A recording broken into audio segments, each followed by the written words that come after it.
السلام عليكم، ازيكم يا حلوين؟ عاملين ايه؟ يا رب كلكم تكونوا بخير وبصحة وسعادة، امين يا رب العالمين. فيديو النهاردة فيديو عن بسمة وهبة. اخيرا بسمة طلعت ترد على الترند بتاع ميار الببلاوي.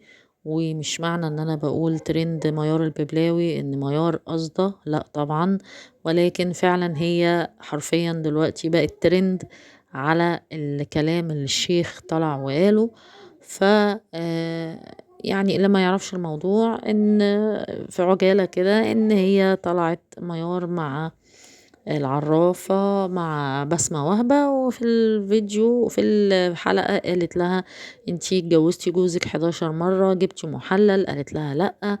وبعد كده طلع شيخ وقال اتهم ميار الببلاوي بحاجة أنا ما بحبش أقولها أساسا يعني، ولكن اتهمها بحاجة وحشة جدا. وميار طلعت بلايف وأغمى عليها وقالت إن ابنها ما بيكلمهاش بقاله فترة من ساعة الحلقة، ومكسوف يوريني وشه وصحابه والشغل والكلام ده.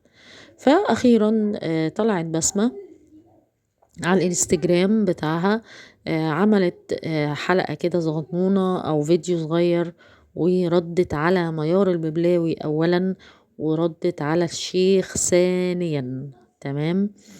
أول حاجة اتكلمت، كانت طالعة طبعا غضبانة، وطالعة قالت أنا هرد في الشيء اللي يخصني الأول، واللي هو ميار الببلاوي والحلقة اللي عملتها معايا في العرافة.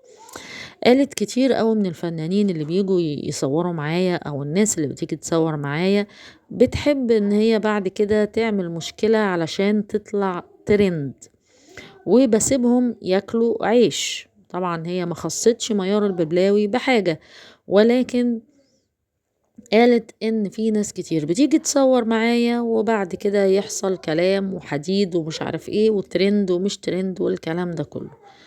طيب، تمام. قالت لها يا ميار انت كنت معايا في الحلقة، والحلقة جيتي في اخرها وقلتي لي لا يا بسمة انا عايزاكي تشيلي الجزء ده والجزء ده والجزء في اجزاء معينة تشيليها علشان خاطر ما ينفعش انها تطلع قدام الناس وفي العلن. فانا علشان منساش وانا قاعدة معاكي قلتلك من عيني دي قبل عيني دي، ورحت منادية فريق الإعداد وقلت لهم شيلوا الحاجات اللي مدام ميار قالت عليها. انتي دلوقتي جاية يا ميار بتقولي ان اللي حصل ده مونتاج، ان احنا منتجنا وطلعنا الكلام اللي هو على مزاجنا. طيب لو حصل حاجة زي كده ليه ما تكلمتيش من ساعة ما الحلقة اتذاعت والناس كلها عرفت؟ المفروض ان انتي يا ميار حاجة ضايقتك تتكلمي، وما اتكلمتيش الا لما الشيخ طلع وانتقدك وقالك انتي كده بتشجعي الناس على كذا. فمعنى ان سكوتك كل ده معنى انك انتي يعني كنتي ساكتة لان انا ما كنتش عاملة حاجة غلط. لو كنت عاملة حاجة غلط كنت انتي اتكلمتي. ما علينا. نقلت بعد كده واتكلمت في الشيخ، قالت له يا شيخ انت طلعت اتهمت ميار، انا اولا هدافع عنها لان انا ما احبش ظلم الولاية. انا بقول لكم الحديث بالظبط يا جماعة، ظلم الولاية، ولكن انت اتهمتها تهمة محتاجة 4 شهود. لو تقدر تجيب لنا 3 شهود عليك ماشي. اولا ميار ما قالتش انها خدت محلل. انا كلمتها وسألتها في الحلقة وقلت لها انتي عملتي محلل؟ قالت لي لا. انت جبت منين ان هي جابت محلل؟ وطبعا انتقدته وقالت له المفروض ان انت لو عايز تنصح حد تنصحه بالتي هي احسن. الرسول عليه الصلاة والسلام ما قالش ان احنا نقذف الناس بالباطل، انت قذفتها بالباطل. انت المفروض تتأكد من الكلام قبل ما تقوله، ما تقولش كلام وانت مش عارفه. الست ما قالتش انها جابت محلل، والست كانت أكدت المعلومة.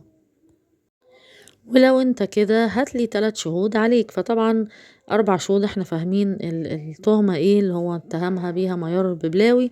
وكانت طبعا قالت له انا بحب الازهر وبحب وزارة الاوقاف وبحب كل حاجة تمس الدين او تتصل بالدين، ولكن اللي انت عملته ده ما كانش صح وما كانش كويس ان انت تتهم بالباطل الناس.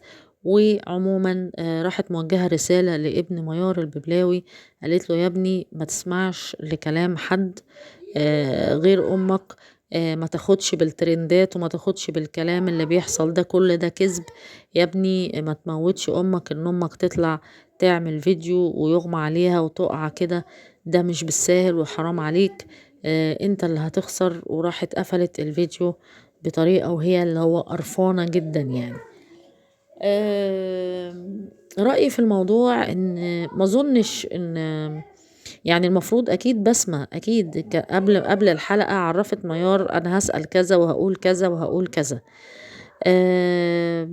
الست فعلا جاوبت في اثناء الفيديو، قالت يا جماعة انا لما قالت لها انتي خدتي محلل، قالت لها لا خالص انا ما خدتش محلل، انا اتطلقت واتجوزت واحد غيره وعشنا وما اتفقناش، وبعد كده هو حب يرجع لي بعد ما اتطلقت رجعت له، وبعد كده اتطلقت منه، وبعد كده اتجوزت واحد تاني وما توفقتش ورجعت. قلنا ان احنا ما نخشش في نية الناس ونسيب كل واحد هو هيتحاسب، يعني ما يصحش ان احنا اللي نقف للناس ونجلدهم.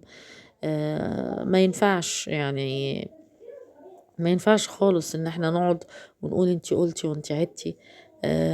بسمة ردت رد يعني معقول. ربنا يصلح الحال وربنا يهدي ابن ميار الببلاوي. ما تنسوش تعملوا لايك وتشتركوا في القناة. يلا سلام.